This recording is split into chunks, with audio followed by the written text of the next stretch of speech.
जय हो उस भारतीय संस्कृति की जिसने हमें ज्ञान कभी थोप कर नहीं दिया। हमारी परंपरा ने सिखाया कि सच्ची समझ कथा के रास्ते उतरती है, प्रतीकों के सहारे बैठती है और फिर जीवन भर मन को दिशा देती है। पुराणों से, उपनिषदों से, मिथकों से हम पर कोई प्रवचन नहीं थोपा गया, बस कहानियां दी गई जिनके भीतर मोती छिपे हुए थे। वही मोती समय समय पर भीतर चमकते हैं और जीवन चलाने की बुद्धि दे जाते हैं। महाभारत, किसी को यह इतिहास लगता है, किसी को मिथक, लेकिन जो भी हो, उसके भीतर छिपे संकेत आज भी हमारी नसों में धड़कते हैं। आज जिस प्रसंग पर बात कर रहे हैं वह सिर्फ एक पुरानी कहानी नहीं, ये हर इंसान के भीतर रोज लड़ा जाने वाला एक युद्ध है। द्रौपदी का क्रोध और कृष्ण की दृष्टि। जब तय हो गया कि युद्ध होगा, कृष्ण ने अपनी तरफ से हर दरवाजा खटखटाया, कौरवों से भी, पांडवों से भी। वो देख रहे थे कि ये लड़ाई सिर्फ दो पक्षों की नहीं, पूरे भारतवर्ष के विनाश की भूमिका है। लेकिन विरोध सबसे ज्यादा किसने किया? द्रौपदी ने। वो अपनी प्रतिज्ञा में जकड़ी हुई थी। दुशासन के रक्त की प्यास, भीम की प्रतिज्ञा, कर्ण के अपमानजनक शब्द, जांघ पर थपथपाते दुर्योधन का चेहरा। उसके भीतर आग थी, और आग के सामने तर्क का दरवाजा बंद हो जाता है। कृष्ण ने समझाया, द्रौपदी, युद्ध तुम्हारे एक अपमान से बड़ा है, इसका मूल्य बहुत भारी पड़ेगा। लेकिन वो सुनने को तैयार नहीं हुई, और युद्ध हुआ।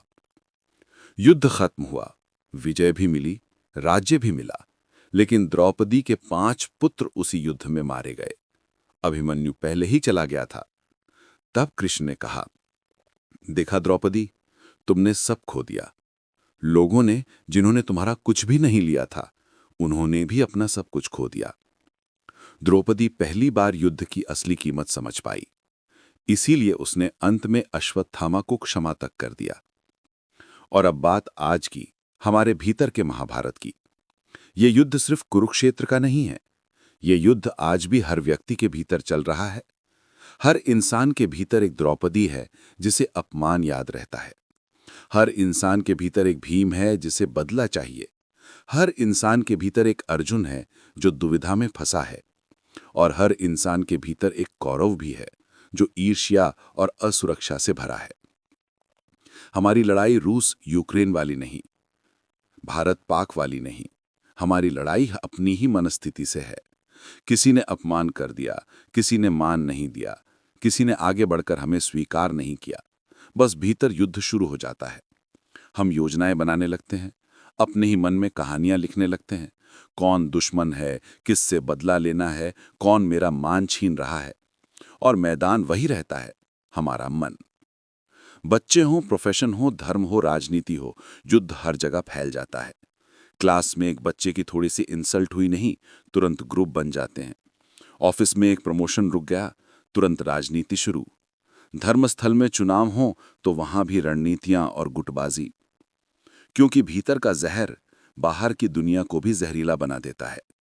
हमारे भीतर का भाव हमारी दृष्टि बन जाता है, और दृष्टि दुनिया को वैसी ही दिखाती है जैसी हमारी भीतर की अवस्था है।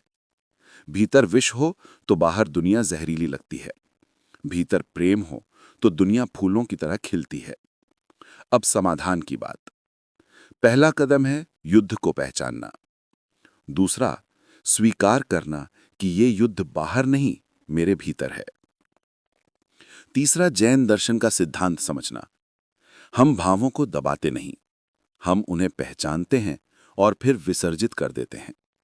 अब पाणम वो सिरामी, अर्थात जो भी कषाय, जो भी विष भीतर जमा है, उसे धीरे धीरे बहा देना। प्रत्यक्ष शत्रु हमारा पड़ोसी नहीं, हमारा अहम, हमारी असुरक्षा, हमारा अपमान का अनुभव, यही सेनापति हैं। जब हम इन सेनापतियों को पहचान लेते हैं तो भीतर का कुरुक्षेत्र शांत होने लगता है। जीवन को फिर से खिलाना है तो रोज ये अभ्यास करें। ऐसे लोगों के साथ रहें जो आपके भीतर प्रेम जगाएं। अपने आनंद को पोषित करें, उसे पानी दें। भीतर की सुंदरता को बाहर की दुनिया में प्रकट होने दें। जब भीतर बदलता है, बाहर खुद ब खुद बदल जाता है।